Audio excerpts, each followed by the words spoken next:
Hi good evening అండి. శుభ సాయంకాలం. చూస్తారు కదా, ఇది సోరకాయ, ఎండిన సోరకాయ. చూడండి, శబ్దం వస్తుందా? విత్తనాలు ఎండినాయి కాబట్టి లోపల విత్తనాలు గలగల అంటాయి.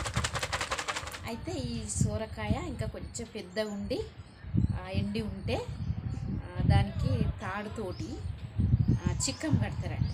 చిక్కం కట్టి ఈతకు నేర్చుకోవడానికి గ్రామాలలో వెళ్తారు. దాన్ని బుర్రకాయ అంటారు. అయితే నేర్చుకోవడానికి దీన్నే వాడేది అంతకుముందు. ఇప్పుడు బాయిలు లేవు, తర్వాత కెనాళ్ళల్లో నొక్కుతుండ్రు గ్రామాలలో. అయితే ఇంకా వేరేలాగా ఎట్లా అంటే ఈత నేర్చుకోవడానికి స్విమ్మింగ్ పూల్ పోతుండ్రు, వాళ్ళు అక్కడ నేర్పిస్తారు కదా.